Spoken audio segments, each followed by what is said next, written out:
بسم اللہ الرحمن الرحیم۔ السلام علیکم ورحمۃ اللہ وبرکاتہ۔ کہتے ہیں کہ سن 2007 کی بات ہے کہ لندن کے ایک عربی ریسٹورنٹ میں ہم لوگ مغرب کی نماز سے تھوڑی دیر پہلے ڈنر کے لیے داخل ہوئے۔ ہم لوگ ہوٹل میں بیٹھے اور ویٹر آرڈر لینے کے لیے آ گیا۔ میں نے مہمانوں سے چند منٹ کے لیے اجازت طلب کی اور پھر واپس آ گیا۔ اتنے میں مہمانوں میں سے ایک شخص نے سوال کیا، ڈاکٹر صاحب آپ کہاں گئے تھے؟ آپ نے تو بڑی تاخیر کر دی، کہاں تھے؟ میں نے کہا کہ میں معذرت خواہ ہوں، دراصل میں نماز پڑھ رہا تھا۔ اس نے مسکراتے ہوئے کہا کہ آپ اب تک نماز پڑھتے ہیں؟ میرے بھائی آپ تو قدامت پسند ہیں۔ میں نے بھی مسکراتے ہوئے پوچھا، قدامت پسند وہ کیوں؟ کیا اللہ تعالیٰ صرف عربی ممالک میں ہے، لندن میں نہیں ہے؟ اس نے کہا کہ ڈاکٹر صاحب میں آپ سے کچھ سوالات کرنا چاہتا ہوں اور آپ سے درخواست کرتا ہوں کہ آپ اپنے جس کشادہ ظرفی کے لیے معروف ہیں اس کشادہ قلبی سے مجھے تھوڑا سا برداشت کریں گے۔ میں نے کہا جی مجھے تو بڑی خوشی ہوگی، لیکن میری ایک شرط ہے۔ اس نے کہا جی فرمائیں۔ میں نے کہا اپنے سوالات مکمل کر لینے کے بعد تمہیں ہار یا جیت کا اعتراف کرنا پڑے گا، ٹھیک ہے؟ اس نے کہا ٹھیک ہے، مجھے منظور ہے اور یہ رہا میرا وعدہ۔ میں نے کہا چلو بحث شروع کرتے ہیں، فرمائیں۔ اس نے کہا آپ کب سے نماز پڑھ رہے ہیں؟ میں نے کہا 7 سال کی عمر سے۔ میں نے اس کو سیکھنا شروع کیا اور 9 سال کی عمر میں پختہ کر لیا، تب سے اب تک کبھی نماز نہیں چھوڑی اور آئندہ بھی انشاءاللہ نہیں چھوڑوں گا۔ اس نے کہا ٹھیک ہے، مرنے کے بعد اگر آپ کو یہ معلوم ہو کہ نہ جنت و جہنم کا وجود ہے نہ ہی کوئی جزا و سزا ہے، پھر آپ کیا کرو گے؟ میں نے کہا تم سے کیے گئے عہد کے مطابق پوری کشادہ قلبی سے تمہارے سوالات کا آخر تک جواب دوں گا۔ فرض کریں نہ ہی جہنم اور جنت کا وجود ہوگا نہ ہی کوئی جزا و سزا ہوگی، تو میں ہرگز ہی کچھ نہ کروں گا، اس لیے کہ دراصل میرا معاملہ ایسا ہی ہے جیسا کہ علی ابن ابی طالب رضی اللہ تعالیٰ عنہ نے کہا تھا، الہی میں نے تیرے عذاب کے خوف اور جنت کی آرزو میں تیری عبادت نہیں کی، بلکہ میں نے اس لیے تیری عبادت کی کیونکہ تو عبادت کے لائق ہے۔ اس نے کہا اور آپ کی وہ نمازیں جس کو 10 سال سے آپ پابندی کے ساتھ پڑھ رہے ہیں، پھر آپ کو معلوم ہو کہ نمازی اور بے نمازی دونوں برابر ہیں، جہنم نام کی کوئی چیز نہیں ہے، پھر کیا کریں گے؟ میں نے کہا کہ مجھے اس پر بھی کچھ پچھتاوا نہیں ہوگا، کیونکہ ان نمازوں کو ادا کرنے میں مجھے صرف چند منٹ ہی لگتے ہیں، چنانچہ میں انہیں جسمانی ورزش سمجھوں گا۔ اس نے کہا کہ اور روزہ خصوصاً لندن میں، کیونکہ یہاں روزے کا وقفہ ایک دن میں 18 گھنٹے سے بھی تجاوز کر جاتا ہے۔ میں نے کہا کہ میں اسے روحانی ورزش سمجھوں گا، چنانچہ وہ میری روح اور نفس کے لیے اعلیٰ طرز کی ورزش ہے۔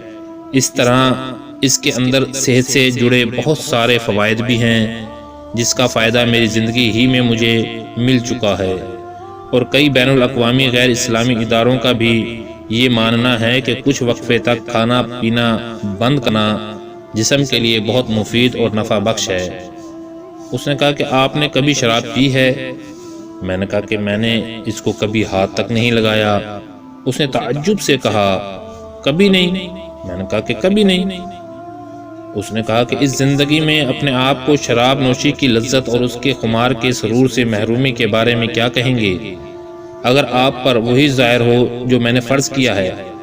میں نے کہا کہ شراب کے اندر نفع سے زیادہ نقصان ہے، اور میں سمجھوں گا کہ میں نے اپنے آپ کو اس نقصان دہ چیز سے بچا لیا ہے اور اپنے نفس کو اس سے دور رکھا ہے۔ چنانچہ کتنے ہی لوگ ایسے ہیں جو شراب کی وجہ سے بیمار ہو گئے ہیں، اور کتنے ہی ایسے ہیں جنہوں نے شراب کی وجہ سے اپنا گھر بار مال و اسباب سب تباہ و برباد کر لیا ہے۔ اسی طرح غیر اسلامی اداروں کی عالمی رپورٹ کو دیکھنے سے بھی یہ پتہ چلتا ہے کہ وہ بھی شراب کے اثرات اور اس کو لگاتار پینے کے انجام سے متنبع کرتی ہے۔ اس نے کہا کہ حج و عمرہ کا سفر جب موت کے بعد آپ کو معلوم ہوگا کہ اس طرح کی کوئی چیز نہیں ہے اور اللہ تعالیٰ ہی موجود نہیں ہے، میں نے کہا کہ میں عہد کے مطابق چلوں گا اور پوری کشادہ ظرفی سے تمہارے سوالات کا جواب دوں گا۔ میں حج و عمرہ کے سفر کو ایک خوبصورت تفریحی سفر سے تعبیر کروں گا جس کے اندر میں نے حد درجہ کی فرحت و شادمانی محسوس کی اور اپنی روح کو علائشوں سے پاک و صاف کیا، جس طرح تم نے اپنے اس سفر کے لیے کیا ہے، تاکہ تم ایک اچھا وقت گزار سکو اور اپنے عمل کے بوجھ اور معمولات زندگی کی تھکان کو دور کر کے اپنی روح کو تازگی فراہم کر سکو۔ وہ میرے چہرے کو کچھ دیر خاموشی سے دیکھتا رہا، پھر گویا ہوا، آپ کا بہت بہت شکریہ کہ آپ نے میرے سوالات کو بڑی کشادہ قلبی کے ساتھ برداشت کیا۔ میرے سوالات ختم ہوئے اور میں اب آپ کے سامنے اپنی ہار تسلیم کرتا ہوں۔ میں نے کہا کہ تمہارا کیا خیال ہے؟ تمہارے ہار تسلیم کرنے کے بعد میرے دل کی کیا کیفیت ہوگی؟ اس نے کہا یقیناً آپ بہت خوش ہوں گے۔ میں نے کہا ہرگز نہیں، بلکہ اس کے برعکس الٹا میں بہت دکھی ہوں۔ اس نے تعجب سے کہا دکھی کیوں؟ میں نے کہا اب تم سے سوال کرنے کی میری باری ہے۔ اس نے کہا فرمائیں۔ میں نے کہا تمہاری طرح میرے پاس ڈھیر سارے سوالات نہیں ہیں، صرف ایک ہی سوال ہے، وہ بھی بہت سادہ اور آسان۔ اس نے کہا کہ وہ کیا؟ میں نے کہا کہ میں نے تمہارے سامنے واضح کر دیا ہے کہ تمہارے مفروضے کے واقع ہونے کے بعد بھی میں کسی طرح کے گھاٹے میں نہیں ہوں اور نہ ہی اس میں میرا کسی قسم کا نقصان ہے، لیکن میرا وہ ایک آسان سوال یہ ہے کہ تمہارا اس وقت کیا ہوگا اگر حالات تمہارے مفروضہ کے برعکس ظاہر ہوئے، یعنی موت کے بعد تمہیں معلوم ہو کہ اللہ تعالیٰ بھی موجود ہے، جنت و جہنم بھی ہے، سزا و جزا بھی ہے، اور قرآن کے اندر بیان کیے گئے سارے مشاہد و مناظر بھی ہیں، پھر تم اس وقت کیا کرو گے؟ وہ میری آنکھوں میں آنکھیں ڈال کر خاموشی کے ساتھ دیر تک دیکھتا رہا، اور پھر ویٹر نے ہماری میز پر کھانا رکھتے ہوئے ہماری خاموشی کو توڑا۔ میں نے اس سے کہا کہ مجھے ابھی جواب نہیں چاہیے، کھانا حاضر ہے، ہم کھانا کھائیں، اور جب تمہارا جواب تیار ہو جائے گا تو برائے مہربانی مجھے خبر کر دینا۔ ہم کھانے سے فارغ ہوئے اور مجھے اس نے کوئی جواب نہیں دیا، اور میں نے بھی اس وقت اس کو جواب کے لیے کوئی تکلیف نہیں دی۔ ہم بہت ہی سادگی کے ساتھ جدا ہو گئے۔ 1 مہینہ گزرنے کے بعد اس نے مجھ سے رابطہ کیا اور اسی ریسٹورنٹ میں ملاقات کا مطالبہ کیا۔